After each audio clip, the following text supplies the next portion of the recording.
저희의 뒷배경이 좀 다르지 않습니까? 굉장히 휑하게 느껴지실 것입니다. 나무 가지치기를 했습니다. 일본 사람들은 정원을 꾸밀 때에 저렇게 가지는 몽땅 잘라버립니다. 가로수도 마찬가지입니다. 왜냐하면은 시간이 지나면은 잎이 더욱더 무성해지기 때문입니다. 저희들의 신앙생활도 그렇습니다. 칠 것은 치고 자를 것은 자르고 베어낼 것은 몽땅 베어내어 버렸을 때에 우리의 삶도 더욱더 풍성해지는 것입니다. 본문은 이렇게 시작하고 있습니다. 32절 말씀입니다. 예루살렘으로 올라가는 길에 예수께서 그들 앞에 서서 가시는데, 저는 이 말씀이 얼마나 힘이 되고 멋진 말씀인지 감사할 따름입니다. 마가는 예수님이 그들 앞에 서서 가셨다는 것을 기록하고 있기 때문입니다. 보통 같으면 예수와 제자들이 예루살렘으로 올라가는 길에 이 정도만 쓸 것 아니겠습니까?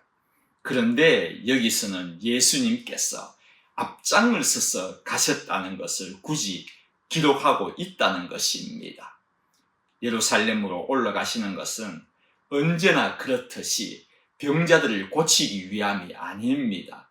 또한 말씀으로 가르치시기 위함도 아니십니다. 다른 의미로는 전쟁터로 향하는 것입니다. 최후의 결전입니다. 이러한 때이기에 주님께서 먼저 제자들보다 앞장서서 가셨다는 것을 마가가 의도적으로 기록하고 싶었던 것일 것입니다. 주님은 뒤에서 따라다니는 그러한 약한 존재가 아니다는 것을 보여주는 모습일 것입니다. 군에서는 계급이 높으면 높을수록 뒤에서 있습니다. 제일 앞에서 총을 들고 싸우는 대장이 어디 있겠습니까? 그것은 이등병의 몫이지 않습니까? 대장은 후방에 서서 명령만 하는 것이 인간 세상입니다만, 그러나 우리 대장 되시는 예수님은 그것과는 다르다는 것입니다. 가장 앞장서서 가셨다는 것입니다. 주님께서 가장 앞장만 서신다면은 그 앞에 막아 설 자, 존재가 어디에 있겠습니까? 예수님의 뒤에 따라가는 병사, 칼 한 번이라도 사용할 필요가 있겠습니까? 지금 주님이 그렇게 하고 계시는 것입니다. 빌립보서 2장 9절에서 10절 보면은 하나님이 그를 지극히 높여 모든 이름 위에 뛰어난 이름을 주사, 여기서 뛰어나다는 말은 더 위대하고 더 높고 아름답다, 그러한 뜻도 포함을 하고 있지만은 그것으로는 턱없이 부족합니다. 이길 존재가 없다는 그러한 말씀입니다. 그렇기 때문에 하늘에 있는 자들과 땅에 있는 자들과 땅 아래에 있는 자들로 모든 무릎을 예수의 이름에 꿇게 하시고, 예수님, 주님과는 당해낼 존재가 없다는 것입니다. 성도 여러분, 무슨 일을 하시건 주님을 앞세우시기 바랍니다. 말씀을 앞세우시기 바랍니다. 그 말씀에 순종하면서 살아가신다면은 길 대신 주님께서 우리를 위하여 앞길을 밝히시고 우리를 위하여 제거할 것은 깨끗이 제거해 주실 것입니다. 예수님이 앞장서서 가시는데, 그런데 따라가던 그들은 놀라고 따르는 자들은 두려워하더라, 이렇게 기록을 하고 있습니다. 여기서 그들은 제자들이고 따르는 자들은 군중들입니다. 왜 놀라고 두려워했는지 그 이유는 기록하고 있지 않지만은 아마도 예루살렘으로 올라가는 그 자체가 제자들에게는 두려운 일이었을지도 모르겠습니다. 왜냐하면은 적군의 심장에 들어가는 그런 느낌 아니겠습니까? 바리새인들과 서기관들이 우울거리는 곳에 들어간다는 것은 사실 마음이 편한 일은 아니었을 것입니다. 그들과 예수님과는 얼마나 많은 논쟁이 오가갔습니까? 예수님께서 독사의 자식들아 그렇게 저주를 퍼부으시고 회칠한 무덤이라고 책망을 서슴지 않고 하셨던 것을 생각하면은 과히 짐작이 갈 것입니다. 이렇게 제자들이 두려워하니 주님이 제자들에게 한 말씀을 하시는데 청천벽력 같은 말씀을 하십니다. 내가 대제사장들과 서기관들에게 잡히게 된다고 그렇게 말씀을 하신 것입니다. 여러분, 안 그래도 깡패의 소굴로 들어가는 입장이어가지고 벌벌 떨고 있는 제자들인데 거기에 들어가셔가지고는 그들한테 잡힌다고 하신 것입니다. 또 그냥 잡히시는 것이 아니라 그들이 주님을 능욕하고 침뱉고 책찍질하고 죽인다고까지 말씀하신 것입니다. 보통 때의 주님과는 너무 다르지 않습니까? 무슨 말이고 하면은 지금까지 같으면은 광풍에 두려워할 때는 안심하라 내라고 하시면서 제자를 위로하신 주님께서 베드로가 물에 빠졌을 때는 즉시 손을 내미신 주님께서 또 주님이 피곤하여 주무실 때에 일어난 풍랑으로 인해 가지고 두려워할 때에는 풍랑을 꾸짖으신 주님께서 이번에는 위로의 말씀이라기보다는 비장한 각오를 하라는 말씀과 다를 바가 없기 때문입니다. 지금까지와는 제자들에게 대하시는 말씀이 너무나도 다르다고 생각되지 않습니까? 그렇게 생각할 수도 있겠지만은 그러나 전혀 그렇지 않습니다.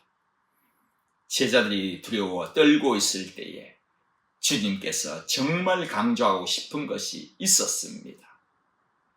그들이 나를 능욕하여 죽일 것이나 그 다음입니다. 3일 만에 살아나리라 하시니라. 주님이 하고 싶으신 말씀은 바로 이 말씀입니다. 이것이야말로 참 위로의 말씀일 것입니다. 성도 여러분, 두려워하는 자에게는 부활의 소망이 참으로 위로의 말씀이 되는 것입니다. 베드로전서 1장 3절 말씀입니다. 우리 주 예수 그리스도의 아버지 하나님을 찬송하리로다. 그 찬송하는 이유가 적혀 있습니다. 그의 많으신 긍휼대로 예수 그리스도를 죽은 자 가운데서 부활하게 하심으로 말미암아 우리를 거듭나게 하사 산 소망이 있게 하시며 주님의 부활이 우리에게 소망을 가져다 준다는 것입니다. 부활의 소망은 어떠한 두려움도 이지 않습니까? 그 예가 무엇이겠습니까? 가장 큰 두려움은 뭐니 해도 죽음입니다. 자신의 목에 칼이 들이닥칠 때에 그보다 더한 공포가 있겠습니까? 그러나 지금까지의 수많은 순교자들이 이러한 최악의 두려움에도 이길 수 있었던 것은 부활의 소망을 가졌기 때문입니다. 지금 예수님이 제자들에게 십자가 사건에 대한 이야기는 벌써 3번째 말씀하고 계시는데 이 이야기를 마치니 제자들에게는 무슨 일이 일어납니까? 2번째 말씀하셨을 때에는 누가 더 큰지 논쟁을 했고 오늘 3번째 말씀에는 후에도 보면은 누가 더 높은 자인지 싸움이 날 뻔하였습니다. 제자들은 주님의 신상에 어떠한 일이 닥치고에는 전혀 관심도 없고 자신들이 누가 더 높은 사람이 될지에만 관심이 있었다는 것입니다. 이게 제자들의 현주소입니다. 그 현주소를 한번 보시겠습니다. 야고보와 요한이 예수님한테 랍비여 우리 소원을 들어주십시오 이렇게 하니 예수님께서 그 소원이 뭐냐고 물으시지 않습니까? 그때 이런 말을 합니다. 37절 말씀입니다. 주의 영광 중에서 우리를 하나는 주의 우편에 하나는 좌편에 앉게 하여 주옵소서. 무슨 말입니까? 벌써 둘이는 짰다는 것입니다. 짜고서 예수님께 물은 것입니다. 그런데 어떻게 이런 소원이 있었을까 생각을 해보니까 얼마 전에 변화산의 사건이 있었지 않습니까? 예수님께서 변형이 되셔가지고 옷의 광채가 세상에서 빨래하는 자가 그렇게 희게 할 수 없을 만큼 희게 되었다고 그렇게 기록을 하고 있습니다. 예수님의 영광의 빛이 그들의 눈에 비추어진 것입니다. 이 광채를 보고 베드로는 초막셋을 지어가지고 하나는 주님을 위하여, 하나는 모세, 엘리야를 위하여서 그렇게 짓자고 했는데 이 광경을 요한과 야고보도 보았다는 것입니다. 그들에게는 영원히 잊을래야 잊을 수 없었던 일 아니겠습니까? 그 찬란한 그때에 모세와 엘리야는 주님의 왼쪽 오른쪽에 서 있었지 않나 저는 그렇게 생각을 합니다. 그래서 야고보와 요한이 좌우편에 앉도록 해달라고 했을 것입니다. 주님 옆에 앉아서 뭘 하겠다는 것입니까? 인간이 인간에게 경배를 받을 수 있습니까? 이방인 백부장 고넬료가 베드로에게 찾아와서 첫 번째 한 것이 무엇입니까? 그 발 앞에 엎드렸다고 그렇게 기록을 하고 있습니다. 이것을 본 베드로 깜짝 놀래가지고 즉시 뭐라고 합니까? 나도 사람이라고 그 말 했지 않습니까? 땅에서건 하늘에서건 사람은 사람에게 경배를 받을 수가 없는 것입니다. 여러분, 이 땅에서건 천상에서건 가장 좋은 자리는 주님의 왼쪽, 오른쪽의 그 자리가 아닐 것입니다. 주님을 섬기는 자리입니다. 이 땅에서건 천상에서건 가장 기쁨을 얻는 것은 주님의 왼쪽, 오른쪽이 아니라 주님을 섬길 때에 가장 기쁨을 가질 수가 있을 것입니다. 누가복음 7장에는 한 여인이 등장을 합니다. 죄를 지은 한 여인이 있었다고 소개를 하고 있습니다. 한 여인의 소개가 참 저희들의 가슴을 아프게 합니다. 한 여인을 소개할 때에 현숙한 여인이 있었다든지 착한 여인이었다고 그렇게 소개하면 얼마나 좋겠습니까? 죄를 지은 여인이 있었다고 그렇게 소개하기 때문에 가슴이 아픈 것입니다. 이 여인은 시몬의 집에 초청을 받지도 못하였습니다. 그러나 그 집에 달려갔습니다.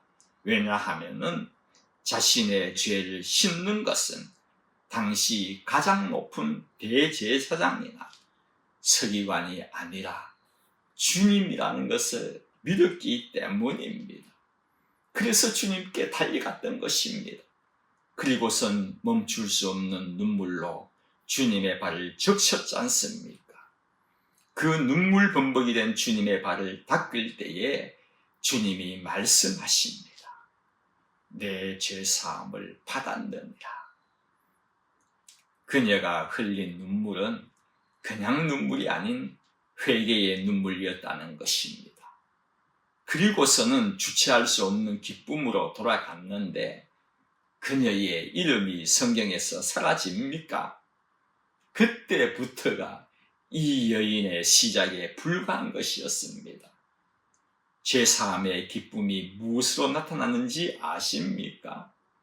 예수님께서 십자가를 지시고 골고다 언덕을 향해 걸어가실 때에 제자들은 다 도망을 가버렸지만은 주님을 위하여 가슴을 치고 슬피 울며 따라가는 여자들 중에 그녀가 있었습니다. 십자가에 달리신 예수님의 앞에 서 있던 여인도 그녀였습니다. 예수님의 시체를 넣어 무덤에까지 따라간 자도 그녀였습니다. 주님이 부활하실 때에도 가장 먼저 등장하는 사람이 그 여인이었습니다.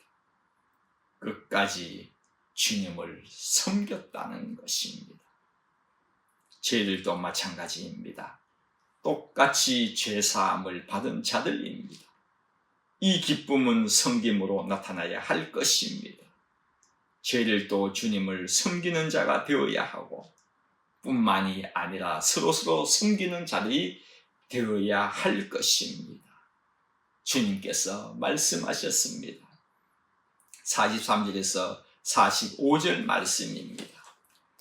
너희 중에 누구든지 크고자 하는 자는 너희를 섬기는 자가 되고, 너희 중에 누구든지 으뜸이 되고자 하는 자는 모든 사람의 종이 되어야 하리라. 인자가 온 것은 섬김을 받으려 함이 아니라 도리어 섬기려 하고 자기 목숨을 많은 사람의 대속물로 주려 함이니라. 주님이 우리에게 행하신 최고의, 최대의, 최상의 일이 우리를 섬기려고 대속물로 주셨다는 것이라면은 주님을 따르는 저희들도 주님을 섬기는 우리의 최고의, 최상의, 최우선의 일이 되어야 할 것입니다. 이제 사순절의 중앙에 접어들었습니다. 우리 주님은 이 땅에서 오래오래 사시면서 받으셔야 할 모든 영광을 한 몸에 다 받으신 후에 죽으신 것이 아닙니다. 33이라는 인생에 있어서 가장 찬란한 시기, 빛나는 시기, 값진 시기에 돌아가신 것입니다. 하늘에서는 하늘 보좌의 모든 영광을 포기하시고 이 땅에 오시더니 이 땅에서는 우리들로부터 받으셔야 할 모든 영광을 포기하시고 황금의 시기에, 인생의 황금의 시기에 십자가를 지셨다는 것입니다. 무슨 말입니까? 우리의 구원을 위하여서는 주님은 그만큼 포기하심이 있었다는 사실입니다. 우리를 섬기기 위한 포기입니다.